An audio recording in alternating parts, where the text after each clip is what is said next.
Sentencing submissions today for the driver involved in this fatal Highway 401 collision. OMVIC warning about allegations against a Windsor car salesman. And celebrating the 40th anniversary of a pop culture classic car. I remember going to the theater with my father. A Cape Breton man's adventure to recreate the iconic DeLorean.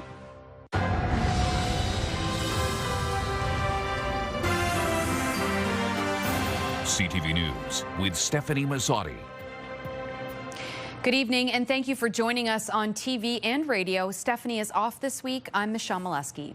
It's been a busy couple of days in court. We start tonight with sentencing submissions for a transport truck driver who pled guilty to careless driving causing death under the Ontario Highway Traffic Act. The double fatal collision on the 401 in Lakeshore happened in 2022. As Bob Belichico reports, the judge says what was presented today was one of the strongest statements he's ever heard from a victim. Lovepreet Singh sat silently listening as lawyers sorted through the facts and submissions that they both agreed on.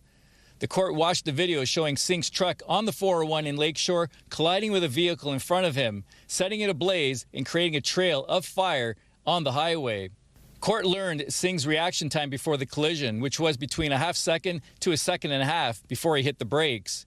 Singh was on the phone during the time of the collision, but what is not known is if he was talking hands-free, which is legal, or if he was holding the phone in his hand. During submissions, Crown lawyer Kristen Kranz credited Singh with trying to rescue the occupants of the other vehicle and suffering burns before he gave up. Kranz emphasizing to the court that driving is a privilege, not a right. Justice Daniel Topp referenced a victim impact statement heard earlier in the day, read by co-counsel Brian Pilon. In it, the daughter of one of the victims, who was in another car, wrote, "The collision and aftermath is, quote, burned into my memory. Every time I see a transport truck, it brings me back to that moment." Justice Topp says that was one of the strongest statements he has ever heard. Kranz also reminding Justice Topp that first responders, bystanders, and others are equally affected. Now, the Crown is asking for a 2-year jail sentence plus a ruling that it would prohibit Singh from driving for 4.5 years. Defense lawyer Kaz Marinak is asking for a sentence of 9 months in custody with credit for time served, which would amount to 27 days. Justice Topp asked Marinak how he got to 9 months. Clearly frustrated, the judge took 2 recesses and then called it an early day because he didn't like the answers he was getting. Quote, "It's going to come back to that question. You have a duty to the court. You have a duty to your client." The hearing will resume November 13th. Bob Belichico, CTV News. Staying in court, a Windsor defense lawyer admitting he doesn't understand the verdict handed down by a local jury. 47-year-old Brian Marbury was convicted of first-degree murder Wednesday in the death of his estranged wife, Sarah Boulay. Her mother telling CTV News outside of court, regardless of the verdict, there is no justice. I don't think there's any closure because we're not going to get her back, but we just want to move on and keep her memory alive and not have this trial sitting in the background. Fartumo Kusau was one of the witnesses who testified at Marbury's trial in the last 3 weeks. She told the jury about her daughter's abusive 19-year relationship with Marbury. Kusau says her daughter suffered physical injuries over the years, including bruises, swollen eyes, and broken ribs after being in an argument with Marbury. In May 2023, Boulay was seeking a divorce, living at Hiatus House, and starting a new relationship with a new man. She was killed the weekend of May 26th in a room rented by Marbury at a motel on Huron Church Road. People staying below heard the couple arguing. The jury was shown surveillance video of Marbury removing what appears to be a dead body from the room. Boulay's body was found 1 week after she was reported missing in a shallow grave in the woodlot behind the motel. Defense lawyer Ken Marley says the verdict is a disappointment. I respect the decision of those 12 people, but I do not understand it. You may recall yesterday the judge told the members of the jury that in his opinion, the Crown's theory of first-degree murder was very thin. Those were his words. Marley won't say if they're considering an appeal. He expects a sentencing hearing will be held either later this fall or early next year. The assistant Crown attorneys on the case declined to comment until after the sentencing. And a Windsor man is tonight out of jail for his role in the 2018 shooting death of Darian Moffat. Raul Hueso was sentenced to time already served for conspiracy to commit assault. As Robert Lothian reports, it's a decision that Moffat's family feels is due to a broken justice system. About 40 people filled a Windsor Superior courtroom to hear the penalty for Raul Hueso. The 25-year-old admitted to standing guard outside a Hall Avenue home where 18-year-old Darian Moffat was murdered in September of 2018. Justice Bruce Thomas sentenced him to time served, crediting him for 4 years and 9 months, saying in his decision, "You step out of custody after one further day in custody to a new world for you. You make the best of it, I hope," while telling Moffat's family, "I can't imagine, quite frankly, the grief. I can't imagine the depth of your loss, and there is nothing that I can say that will assist you with that." Obviously, extremely disappointed in the justice system, but I already know there's nothing that I can do. Hueso admitted to knowing a kid was inside being assaulted for stealing. Originally charged with murder, he pleaded guilty to conspiracy to commit an assault last week. This follows a 7-year process, including changing evidence in the COVID-19 pandemic. So I don't feel like the justice system brings justice anymore. I just feel that, but at the same time, the case is only as strong as the evidence that the police collect. A key piece of evidence being the bullet found in Moffat, which the court heard Wednesday was lost. It was lost because the police decided to mail it instead of driving it down to the Center of Forensic Sciences. They say that's because there was a sudden policy change. That is undocumented. The Crown attorneys on the case declined to comment. Crankshaw says her disappointment with the legal process is spurring a foundation in her son's honor to help other victims. As for Hueso, Crankshaw says she's choosing to forgive. He's being given a second chance to do something positive with his life. If I can plant a seed of hope, then I'd rather do that than just have hatred in my heart for what has happened. Robert Lothian, CTV News. Windsor police are warning of a surge in reports of identity fraud, an 80% increase from last year. Primary factors include the theft of ID and personal documents from vehicles, large-scale data breaches, and fraudulent phone calls where victims are tricked into providing personal information. Identity theft has serious and lasting consequences for victims. Police say a few extra steps of precaution, like keeping your ID secure and being cautious about who you share it with, can go a long way to preventing fraud. All right, well, it's time now to check in on the weather. CTV meteorologist Gary Archibald joins me from outside on another gorgeous fall day. Hi, Gary. Hi, Michelle. It is beautiful. Right now, we're talking about temperatures cooling off a bit, reached a high of 16 degrees, but that ridge of high pressure has kept things clear right across southern Ontario. Now, it looks like we'll be clear for the most part tonight, but getting cool into the single digits, lower single digits through the overnight. And technically, before dawn tomorrow morning, there could be some frost on the ground in some parts of southern central Ontario. I'll break down the temperature forecast as we look ahead to the long weekend, Thanksgiving on Monday, and we'll see if temperatures are seasonal or if we stay cooler than as we head into next week. That's coming up. For now, I'll send it back inside to you at the desk. Thanks so much, Gary. It's still unclear what Mark Carney accomplished on his Tuesday trip to Washington. Now today, one comment by the U.S. Secretary of Commerce dismissing any prospect of an auto deal between Canada and the U.S. has sent a chill across the border. CTV's Mike LeCouture on reaction in Ottawa today. A day after the American Commerce Secretary said Canada must come second to the U.S. in the auto sector, Canadian lawmakers and car makers insist the industry isn't in danger. They don't ask, is it Canadian or American? They said, can we ship it by Tuesday? At a Senate Committee on Foreign Affairs, Canadian automotive groups tried to calm the waters. The head of the Canadian Vehicle Manufacturers Association says Howard Lutnick's comments are just posturing. We know that we need each other. We have an integrated supply chain. Canada is the most important market for the U.S. auto manufacturing sector. So we should expect these ups and downs through the next few weeks. The U.S. currently has a 25% tariff on Canadian-made cars, with a carve-out for the U.S. elements in those vehicles. However, the Canadian auto parts industry says their American counterparts are lobbying the White House. Those Canadian assembly plants buy $25 billion worth of parts from our factories every year, and you're hurting us. The Ford Motor Company reported that tariffs will cost it about $2 billion U.S. this year. General Motors lost $1.1 billion in the second quarter. Conservative leader Pierre Poilievre says the Prime Minister isn't standing up for the industry. He's accepting second place for Canadian auto workers and continuing tariffs on our finished products. The federal finance minister disagrees, saying the Carney government is fighting for the auto sector and its workers. I see ourselves, when I say that, Canada and the U.S. more as complementary than in real competition. That argument is likely being made by the Minister of Canada-U.S. Trade, Dominic LeBlanc, who remains in Washington to continue talks with his American counterparts. Mike Lecouteur, CTV News, Ottawa.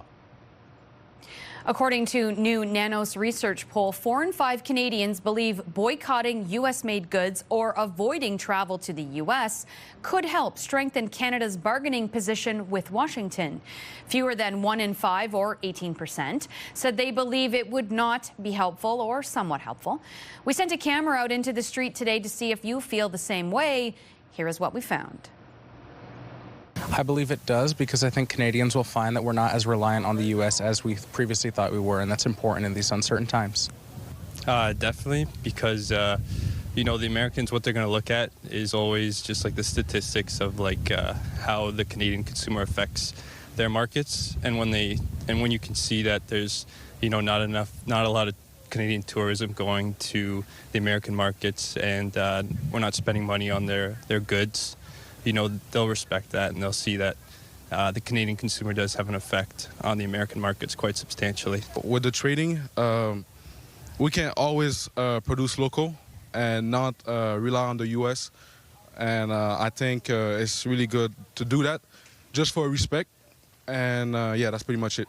I would say it would have a negative impact on us because we lose someone, the biggest economy in the world, to buy our products. That is our question today to you. Do you think boycotting U.S.-made goods or avoiding U.S. travel is helpful in strengthening Canada's bargaining position? Go to our website to cast your vote, ctvnewswindsor.ca. Yesterday, we asked if you are an organ donor. Out of 600 responses, 53% say no. A warning tonight from the Ontario Motor Vehicle Industry Council to steer clear from purchasing vehicles from Nazarati Auto on Drouillard Road. According to OMVIC, neither Nazarati Auto nor its owner, Amir Al-Nasiri, is registered to sell motor vehicles in Ontario, a legal requirement under provincial law. Al-Nasiri currently faces 6 charges under the Motor Vehicle Dealers Act and the Consumer Protection Act. OMVIC says it is actively investigating 7 other cases related to odometer rollbacks and illegal vehicle sales. OMVIC believes many more Windsor-Essex car buyers may have been affected. They're encouraging them to come forward. Consumers who buy from unregistered sellers risk losing thousands of dollars and have no protection or recourse under Ontario legislation. CTV News called Nazarati today, and it went to a voicemail, and the inbox is full. More than $2 million is coming to Windsor to strengthen police partnerships with healthcare and social service agencies. It marks a long journey from tension to collaboration, a shift that's changing how emergency response looks in our city. Let's go to CTV's Sanjay Maru now with the story. Michelle, officials say these kinds of partnerships between nurses, police, and social workers, they were unheard of a decade ago. For years, there was confusion, even tension, as to who should be tackling mental health calls. But those walls have since come down, and new provincial funding means 3 unique programs can not just keep operating, they can expand. The Ontario government is investing more than $2.2 million to strengthen how Windsor Police responds to mental health, addiction, and community safety concerns. $500,000 will help the nurse police team continue pairing officers with nurses from Windsor Regional Hospital, a partnership that's handled nearly 2,000 calls this year, providing on-site care to 151 people and diverting 460 potential ER visits. When I went to nursing school, I didn't expect I'd be riding in a police car, but here I am. Times are changing. Healthcare is dynamic. Another $632,000 goes to the crisis response team, which pairs social workers from Hotel Dieu Grace Healthcare with crisis-trained officers. They handle roughly 340 calls a month, serving more than 1,000 unique clients in 8 months, and often preventing people in crisis from ending up in jail or hospital. You see people kind of at their lowest points, and it's a real jumping off point for them to kind of make a change. And the problem-oriented policing, or POP unit, receives the largest share of $1.14 million to keep targeting high-need areas like Glengarry, where property crimes are down 45% since the project began last year. We could have a press conference or a media day, and then we'll have to pack up our stuff and go and be VIP protection for that. Or then a protest will pop up. It could pop up this afternoon for something, or a labor dispute could pop up, and then we'll have to redeploy to that. So it's just flexibility and being adaptable. Windsor's police chief says the funding rewards collaboration that once seemed unlikely when mental health calls were seen as someone else's responsibility. You have to evolve from a not my problem, it's a your problem thing to, well, it's an us problem, right? Mental wellness and physical health is directly related to the crime stats. And officials say this model of police working directly in tandem with hospitals is seeing more than just simple benefits. It's setting a standard for others to follow. In fact, Windsor Regional says officials from 7 hospitals across this country have visited Windsor to learn from what's being done here. Michelle. Excellent. Thank you so much for this. Sanjay Morrow reporting tonight for us. Canadian Blood Services has only been collecting blood plasma since the new location in the Roundhouse Centre opened in January of 2024. But starting this winter, the centre will return to collecting blood as well. Officials say the centre saw 2,200 plasma donors in its first year. Currently, there are about 150 people who donate either weekly or bi-weekly. But starting this winter, the donor centre will be accepting donations of both blood and plasma. Business manager for the centre, Greg Friest, says they've been collecting whole blood at specialty clinics in the community, but the last one will be October 22nd. No date has been set yet for blood donations to resume here, but Friest says donors will soon be able to book those appointments at blood.ca or in their app. Gaza peace plan. Still ahead on Windsor's news leader, a pause in a devastating 2-year war and hope for the hostages. A Georgia man says he's American, but U.S. border agents won't let him back in. Stuck in Canada and caught in a citizenship standoff. That story just ahead. United across the border. Tomorrow, Canadian and U.S. steel workers rally together in a powerful show of support for Canadian steel. That story is tomorrow on CTV News at 6.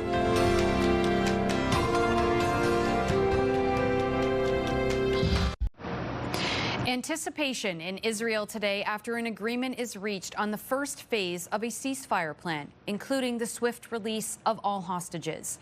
Here's CTV's Heather Wright on the celebrations and the 20-point peace plan. Standing on top of emergency vehicles, paramedics in Gaza City celebrate the first step toward peace. Honestly, these are indescribable feelings, this man says. We can't believe it. At Hostage Square in Tel Aviv, dancing and singing. Hope that finally the hostages will soon be home. This is the joy that we are waiting for. While many important details still need to be ironed out, the first phase of this truce will see all remaining Israeli hostages freed in exchange for hundreds of Palestinians being held in Israeli jails. Israeli forces will also withdraw to an agreed-upon line. The next 48 hours are crucial. We urge the parties, particularly Hamas, to follow through, release all the hostages. Many questions still remain, with the more contentious elements of a long-term deal yet to be agreed to, including Israeli demands that Hamas disarm and the complete withdrawal of Israeli troops from the enclave. When they disarm, whether Israel withdraws sufficiently to send a signal to Hamas that they can disarm, those are the questions going forward. In the meantime, Israel is preparing hospitals to receive the hostages once they are released after more than 730 days in captivity. Palestinians hopeful that once the bombing stops, they can begin to rebuild their lives. A daunting task with an estimated 2 million people displaced, according to the United Nations, and much of the enclave reduced to rubble. What we need, of course, is humanitarian supplies. We need food, we need water, hygiene, tents, equipment for the winter to support people in this new phase of the response. U.S. President Donald Trump says the 48 remaining hostages will be released on either Monday or Tuesday, 20 of whom are still believed to be alive. Heather Wright, CTV News, Toronto. We are down to the last week of construction at Howard Avenue, Division Road, and Sydney Avenue. The city says lane restrictions on Howard between Devonshire Mall and the Roundhouse Centre will continue until October 17th. Sydney Avenue, however, will stay closed until Halloween to complete the reconstruction and widening at the new intersection. The $18 million reconstruction project was expected to be done sometime in November. On the other end of town, prepare for possible delays tomorrow. Steelworkers from both Canada and the U.S. will hold a rally at Eastie Row and Banwell at 1 o'clock. The union says in Canada, only 35% of steel used is sourced from domestic producers. Canada has one of the highest levels of steel imports in the world. Feed Ontario's 2024 hunger report shows 1 in 16 people across the province rely on food banks or community charities to feed themselves or their families. Here in Windsor, that growing need is clear as local organizations prepare for Thanksgiving weekend. CTV's Chris Campbell reports now on the story. At Street Help, staff and volunteers are serving up hot meals in a brand new dining area, a space that's already making a difference for those who come through the doors. We feed a lot of people within the neighborhood, families, children, and that it breaks your heart to see. But at the same time, I'm so grateful that we're able to provide for those families. Street Help says it's seeing more visitors than ever, serving up about 500 meals a day. Administrator Christine Wilson-Furlonger says they welcome donations of both food and volunteer time, especially over the holidays. It's huge, the demand. So, of course, we need the turkeys and hams to still come in and the fixings. But importantly, right now, we need money. This Canada Post mail strike has really crippled us financially. We really need every penny we can pull in right now. A few blocks away, the Wyandotte Town Centre Business Improvement Association handed out dozens of free turkeys this afternoon to families in need. We have to give back to our community. There's a lot of people right now that are hurting, a lot of families that need it. To be honest about it, it makes the merchants and the BIA, we feel really good about it. It helps us too, because we feel good about giving back. And tomorrow, your neighborhood credit union is bringing back its annual food drive for the 3rd year in front of the Real Canadian Superstore on Walker, collecting food donations for the downtown mission to help stock shelves before the long weekend. Thanksgiving is about gratitude and sharing what we have with others. So it truly is every can, every box of pasta, every small act of generosity really adds up. According to Feed Ontario, more than 800,000 people turned to food banks last year, the highest number on record. That's 1 in 16 Ontarians depending on community charities to eat. It's just not realistic anymore. That reason alone was enough for Frank Lepan to drop off $1,400 unannounced to Street Help today. I've never been in this position. So I'm glad to help out, and so are the guys that I work with and the work that we do. So I told Christine we'll be back again to help them out. So this is an ongoing problem, so we'll do the best that we can. Chris Campbell, CTV News. A man in New Brunswick is stuck in border limbo, unable to prove he's an American citizen and barred from returning home to Georgia. CTV's Sarah Plowman now on the bizarre bureaucratic trap. Terrence McBride is stuck in St. John and drained like his bank account.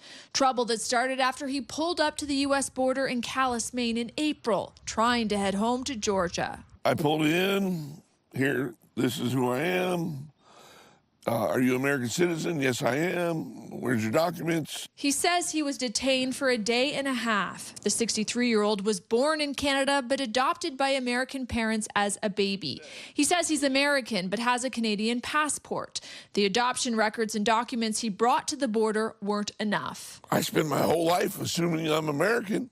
A couple of times I've crossed the border and they've said, hey, just so you know, you might need some stuff the next time you, but no big deal. Suddenly it's a big deal. McBride says officials told him not to try to cross into the U.S. again until he gets a U.S. passport or his citizenship number.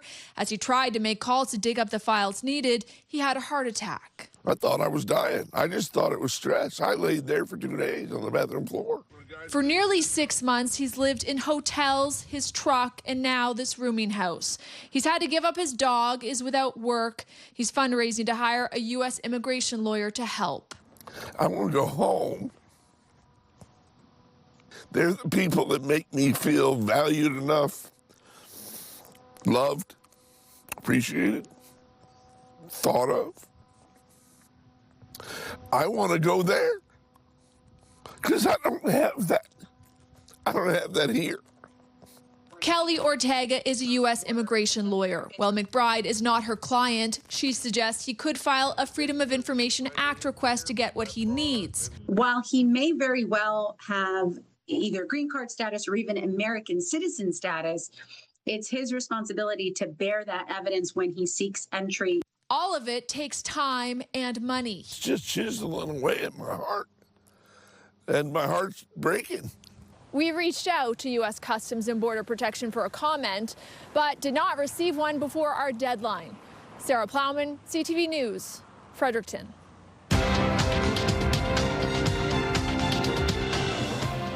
North American stock markets gave up ground today. In Toronto, the TSX lost 232 points, and in New York, the Dow fell 243. The Nasdaq dropped 19.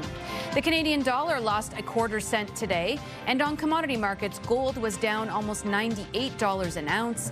Oil lost more than $1 a barrel. Faster access to life-saving cancer drugs. Coming up, how a new pilot project aims to cut delays. Let's look at our CTV News weather snapshot. Thanks to Jim Gamage for this beautiful image. Text your special weather shot to 10400. We'll talk weekend weather and Thanksgiving coming up.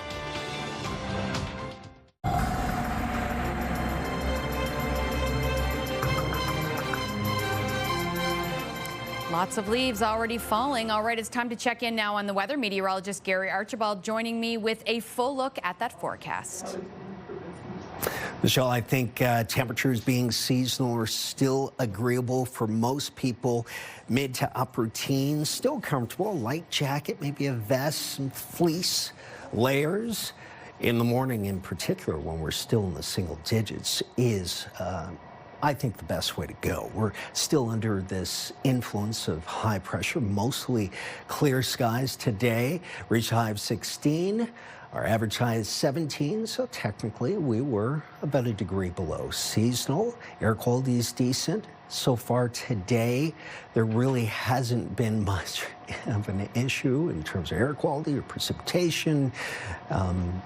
Really, it's a beautiful day, quintessentially an autumn day.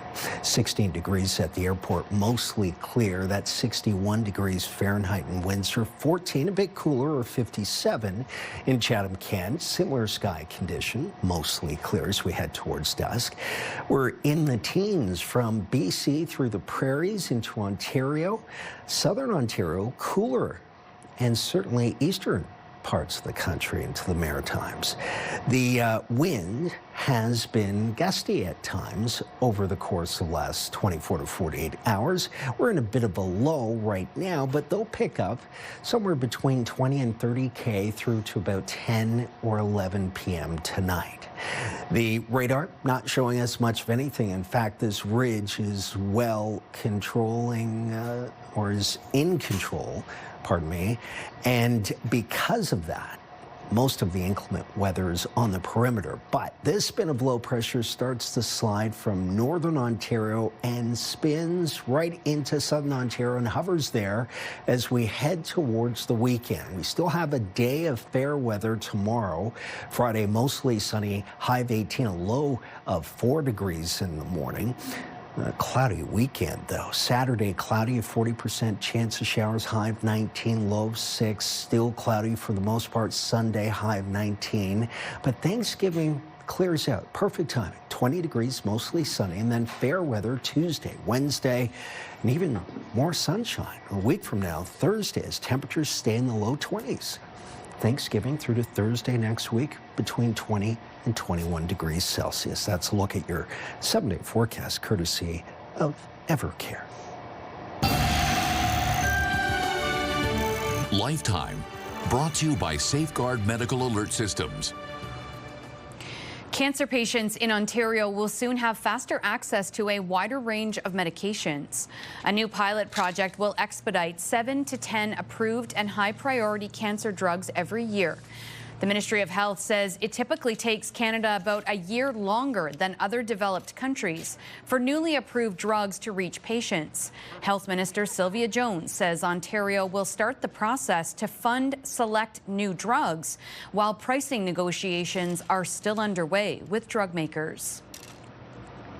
Positive tests and outbreaks linked to COVID-19 are increasing across Canada, according to the federal government's latest data. It comes as COVID vaccination campaigns are rolling out. The latest respiratory virus surveillance report found 11.4% of COVID-19 tests were positive as of late September, versus figures of less than 1% for influenza and RSV. Out of all lab-confirmed respiratory virus outbreaks in recent weeks, a full 97% were connected to COVID. Hospitalizations for respiratory viruses in general are also trending upwards. The data comes as Ontario ramps up its fall vaccine rollout. High-risk and priority groups can already get COVID shots and flu shots where available. The general public can access them as of October 27th. The province is planning to spend $250 million to expand access to fertility treatments. The Ministry of Health says the cash injection will go towards funding 25 clinics, including 6 additional IVF clinics. Health Minister Sylvia Jones says the government's goal is to help Ontarians start and grow their families by shortening wait times. She says the investments will help triple the number of families benefiting from publicly funded fertility supports. This comes after StatsCan recently reported the country's total fertility rate hit a new low last year of 1.25 children per woman. Well, Johnny, we're dressed up again. What's going on? I think this time you're going to have to sing for us. Might be scary, but stay tuned for that. 5K a day is back on 93.9 Virgin Radio. Listen to Hannah and Johnny in the morning for your chance to win $5,000 every weekday. 5K a day. Virgin Radio.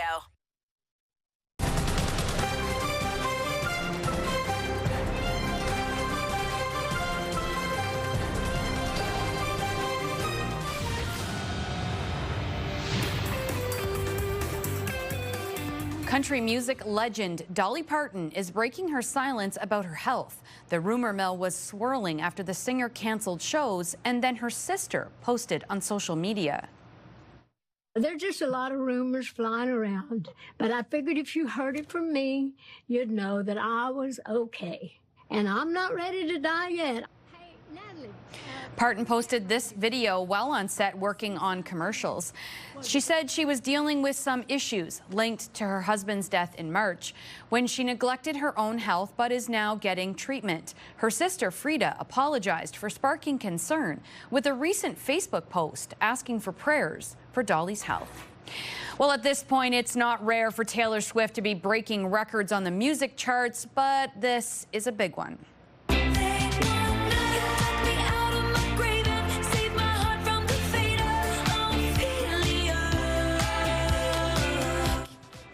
Swift's album, The Life of a Showgirl, has now had the best first week for any album since music streaming became popular.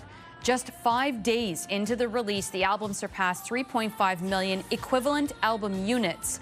That represents both sales and streams of the record.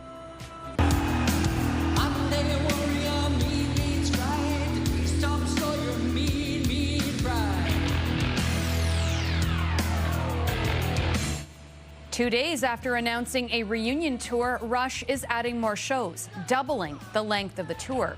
11 shows are being added, which begins next June in California. They include 2 additional shows in Toronto and Chicago for a total of 4 performances each, and a second day in Cleveland, Ohio. 4 nights in August are the only Canadian dates on the tour. Ticket pre-sales begin Monday with tickets available to the general public October 17th.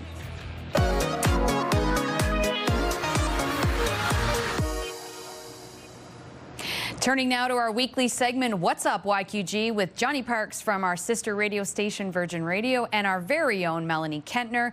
Mallory, you're taking a walk back in time this week. Yeah, we're in the dressing room of Evita trying on some of the costumes. Johnny, how familiar are you with the show? I actually thought that Evita was a natural spring water until right now. I think that's Evian. So we're with the star of the show, Scarlett. Maybe you could tell us more about the production. Of course. Evita is a Tony Award-winning musical written by Andrew Lloyd Webber and Tim Rice, and it follows the story of Eva Duarte de Perón and her rise from poverty to power. And of course, there's the song Don't Cry for Me, Argentina, which I love. Johnny, I think we should give it a shot. I think you should give it a shot. I always have to sing. It's your turn. Okay, I mean, you did dress up, so okay, I'll try it. Don't cry for me, Argentina. That's not bad. That was pretty good. I think you could probably do it better, though, for us, Scarlett. Can you show us how it's done? Sure. Don't cry for me, Argentina. That was way beautiful. better. Yes. Now, what was the audience reaction like when you sang that opening weekend? It was magical, coming out of the balcony and in my white dress, seeing everyone from up there. It was so beautiful. I really don't have any words to describe it. Oh, that's awesome. I hope you have a great turnout for this weekend. And we do have a couple of other events to talk about, including some of the casino jobs. Yeah, at Caesars, you can check out Wheel of Fortune. That's going on tonight. And I'll buy a vowel for this next act. Yeah, I think you got 3 vowels in this one for Il Divo. They're playing on Sunday. That's right, and a few things that are hitting the streets this weekend, too. Yeah, you can go check out in Bell River, Stroll the Streets. That's on Friday. And then Saturday at Essex Center, Street Fest. Sounds fun, and we put the links to all those on our website. That's What's Up, YQG. Would you text your ex for $10,000? 89X is back. Listen for the keywords and text your ex. It's never been more rewarding to get back with your ex. Only on Windsor's Alternative, 89X. This is your CTV Windsor Our Community Calendar. Hotel du Grace Healthcare Foundation's annual Big Party returns as a casual affair in support of children and adult mental health and addictions programs. See you next time on Our Community.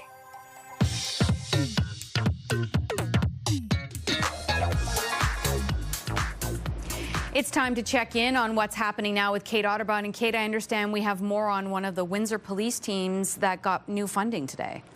Yes, that's right. Earlier, we heard from a social worker who works directly alongside Windsor police officers as part of the crisis response team. She says the partnership isn't about one side leading the other. It's about constant communication and trust in the field. Calls can range from mental health crises to behavioral outbursts, and sometimes her own expertise helps determine where she's needed most. But when it comes to safety and decisions on the ground, there's a clear understanding of roles.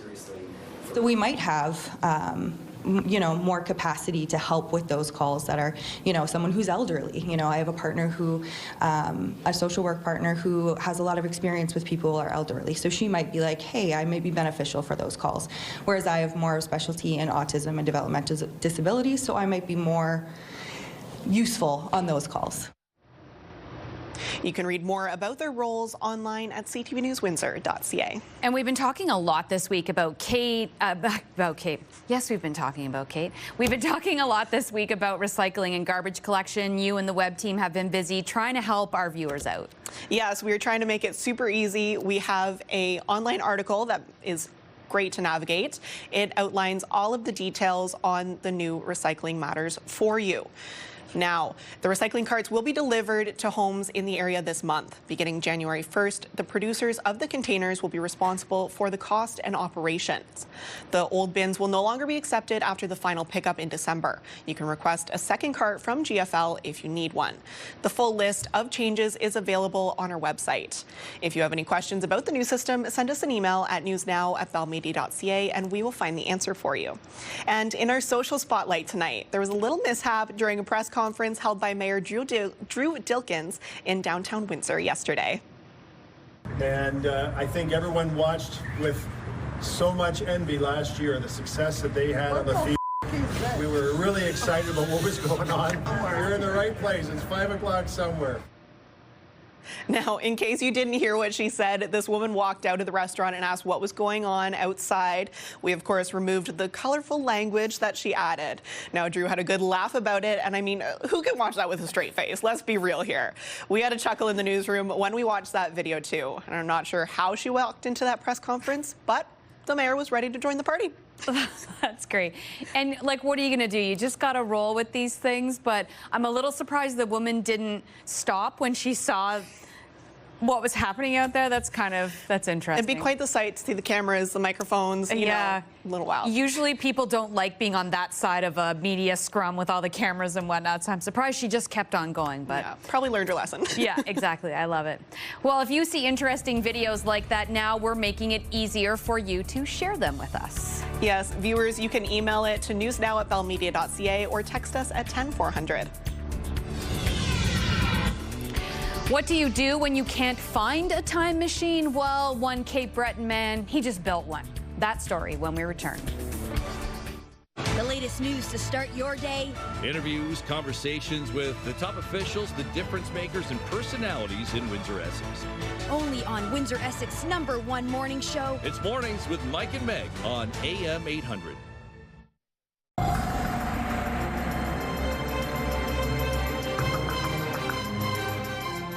Look at that, barely a cloud in the sky. Another great day out there, Gary. It's a good time of year for you to be the meteorologist. You've got beautiful forecasts to present. I like to think it's always a good time. See, that's the right answer. Well, thank you. Michelle, gorgeous conditions out there. I told you. And we are continuing the cooler temperatures, which you like, which I like, which are comfortable. And notice still some sunshine to be had to close out the week, the work week for most of us. Friday, 18, mostly sunny. And then it's cloudy for the weekend, the long weekend. Thanksgiving weekend, in fact, 19 degrees, about a 40% chance of showers on Saturday.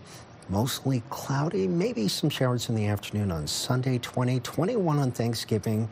Fair weather day, and then fair but cooling off Tuesday, Wednesday, Thursday. I think overall the weekend's not a complete washout. It will be a good weekend, I think, for all in general. Yeah, and 40% is not that much. Exactly. There's still time for it to truck on out. I agree. Perfect. Yes. Well, Gary, a Cape Breton man is capturing attention with a striking homemade replica of one of Hollywood's most iconic cars. Taking a classic Pontiac Fiero, Jim would love this story, he's transformed it into the legendary DeLorean from Back to the Future. CTV's Ryan McDonald has the story. It's a vehicle that doesn't just make you feel nostalgic, it almost seems like it could quite literally take you back in time. My little fellas and I just one day said, let's do something fun for Halloween. The plan was to do the best they could to recreate the time-traveling DeLorean from the Back to the Future movies. A few years ago, John Nolan of Catalone, Nova Scotia, purchased this old Pontiac Fiero. Like the DeLorean, it's kind of got the same shape, same appeal. It's a two-seater, rear-mounted engine. Then he and his young sons got to work, giving it a new aluminum paint job and decorating it with whatever they could find in thrift stores and at the curbs during the annual heavy garbage pickup. And just made a little collection, put it all together, put it out by the road, and it was a big hit. Lots of people stopped, a lot of smiles. Not only does it look ready for liftoff after dark,